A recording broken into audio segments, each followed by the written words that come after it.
Fala aí, segundo ano, como é que vocês estão? Tudo certinho, tudo beleza? Vamos que vamos para mais uma aula pegada aí, ó. Vamos na sequência, vamos falar sobre a República do Café com Leite 2. Que na verdade, ainda a gente está falando sobre a Primeira República no Brasil. Ainda são as características lá da Primeira República. Eu estou seguindo aí a tendência falando dos presidentes. Tá arrumado o cabelo aqui, ó. Aí sim, é só passou a mão, já arrumou, que maravilha. Estou falando sobre os presidentes, do Brasil, da Primeira República, o que é muito importante a gente analisar aí a história do presidencialismo brasileiro, na verdade a história da República Velha, a partir dessa visão aí dos presidentes da República. Então, depois de já falarmos, vamos ver se você lembra quais são os presidentes que vêm antes de Rodrigues Alves. Vamos ver se você lembra aí, vamos ver.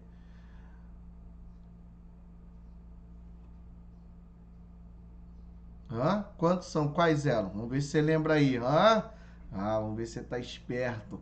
Bom, antes de chegar em Rodrigues Alves, a gente já falou alguns presidentes, certo? Rodrigues Alves, então, herda essa sequência histórica aí da política do café com leite. Ele vai estar diretamente relacionado aos paulistas, né, representante dos cafeicultores paulistas.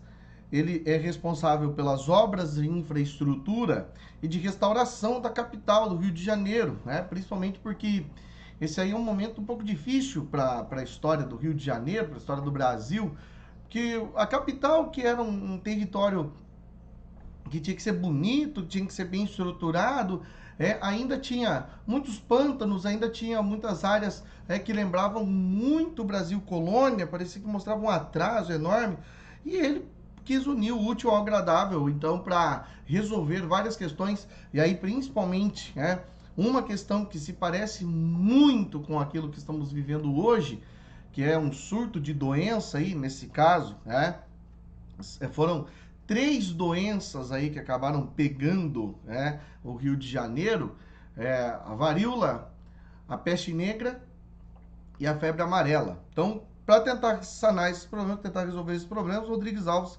acaba então criando esse processo de restauração e reurbanização do Rio de Janeiro e também acabou combatendo essas doenças, certo? Nesse processo a gente percebe então a destruição de cortiços, certo? Alguns cortiços acabaram sendo destruídos. Para quem não sabe o que é cortiço, cortiço é essa habitação coletiva que você tem aí. A minha imagem ficou bem no cantinho aqui, mas não atrapalha nada.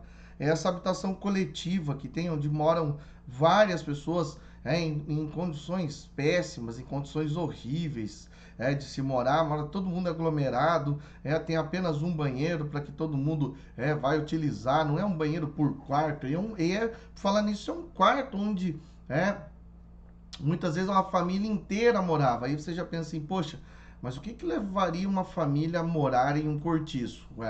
Algumas famílias, para não ficar morando literalmente na rua, como infelizmente a gente sabe que são situações que acabam acontecendo, moravam nos cortiços, o que de uma certa maneira deixava aí uma situação meio ruim para muitas dessas famílias.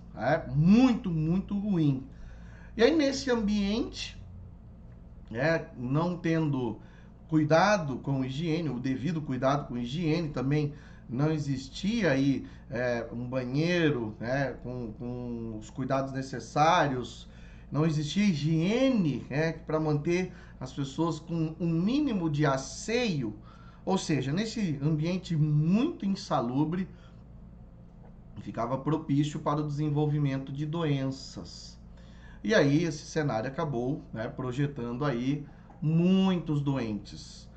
E aí a solução, na visão dele, foi destruição de cortiços. Então, para dar lugar à beleza que vinha sendo planejada, ó, aqui vocês veem um bondinho passando, tá? Para quem não sabe o que é o bondinho, ó, alguns desses bondinhos basicamente um sistema de transporte coletivo, tá? Vai correndo sobre trilhos, às vezes é puxado por cavalo, às vezes é por eletricidade, certo?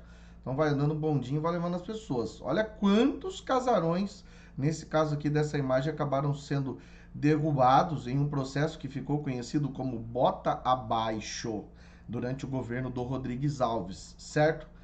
Esse espaço aqui, ó, olha o que virou. Essa aqui é a Rio de Janeiro do começo do ano 20, do começo do século 20.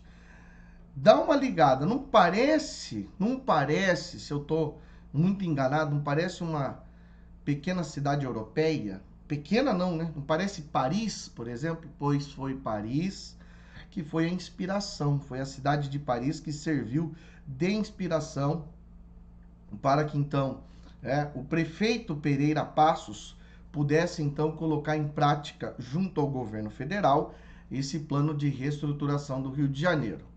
Mas uma coisa eu devo lhes dizer: por detrás da cidade maravilhosa havia um quadro enorme de crise. E esse quadro de crise está generalizado, com problemas relacionados a dificuldades econômicas e com muitos problemas sociais, mas muitos problemas sociais. Um desses exemplos está relacionado à campanha de vacinação obrigatória do então ministro da Saúde, Oswaldo Cruz. Para tentar livrar as pessoas da febre amarela, então o governo federal acabou criando essa campanha de vacinação obrigatória. O problema é que nessa época aí as pessoas não tinham, quem cuidava, os agentes de saúde não tinham o cuidado que, por exemplo, existe hoje. Não se tinha esse cuidado com a forma como as pessoas serão vacinadas. Vai fazer uma limpeza aí do local para vacinar? Não. Era basicamente pega o povão e vacina como quem vacina gado contra a febre aftosa. Sabe como é que é? O cara pega uma pistola e tira de um gado para o outro e vai indo. Era basicamente o que acabava acontecendo com a população mais pobre. E aí isso causava infecção. Muitas vezes a pessoa já estava doente, acabava sendo vacinada, ficava pior ainda, porque as condições em que a vacina era aplicada, e isso acabou levando a uma revolta.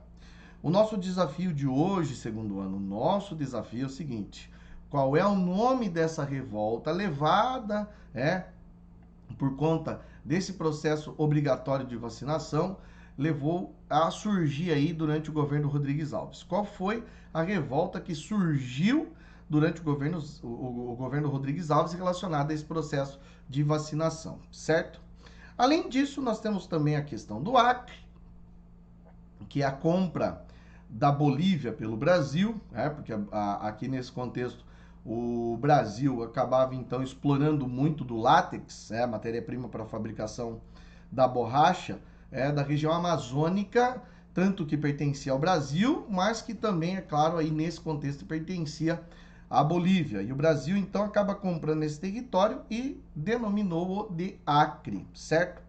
Também durante o governo dele, uma medida diretamente relacionada ao café foi o Convênio de Taubaté, onde então o governo brasileiro passaria a se responsabilizar pelas perdas em relação ao café. Então o Brasil passaria a se responsabilizar perfeitamente sobre os prejuízos em relação ao café, certo? Bom, depois do Rodrigues Alves, aí a gente viu Afonso Pena. Afonso Pena foi um presidente que tem uma peculiaridade em relação a ele, Em primeiro lugar, ele tentou diminuir a influência das oligarquias que já governavam o Brasil há muito tempo, sendo que, de certa maneira, ele estava ligado a essas oligarquias, mas quando ele começou a governar, ele falou: não vou aceitar o fato deles virem e ficar mandando, determinando o que acontece aqui no meu governo. Criando o famoso Ministério dos Jovens, ou seja, contando com pessoas aí que tinham um conhecimento sobre política, conhecimento não tão grande assim, também não estariam envolvidos com a baixaria que era a política suja e sórdida aí nesse contexto no Brasil, essa política do café com leite. Mas ele acabou também adotando algumas medidas de proteção ao café, ampliando o Convênio de Taubaté. Também durante o governo dele surgiu aí um dos grandiosos estímulos à imigração, essa imigração que já estava acontecendo vai ser estimulada ainda mais para que então esses trabalhadores pudessem ocupar postos de trabalho tanto no campo quanto na cidade. Ele também foi responsável pela melhoria da rede ferroviária, por dar apoio às Forças Armadas, reequipando, né, aí o Exército Brasileiro e a Marinha. Ele morreu antes de terminar o mandato, certo? Quando terminou o mandato, infelizmente ele acabou falecendo, né, e acabou não terminando o seu governo. No seu lugar assumiu o vice para terminar o mandato, então, o Nilo Peçanha, que é o presidente que a gente vai falar aí na próxima aula. Beleza? Segundo ano. Não esquece do desafio, não. Se alguém tiver alguma dúvida, me chama, por favor. Tamo junto sempre, ó. Até mais.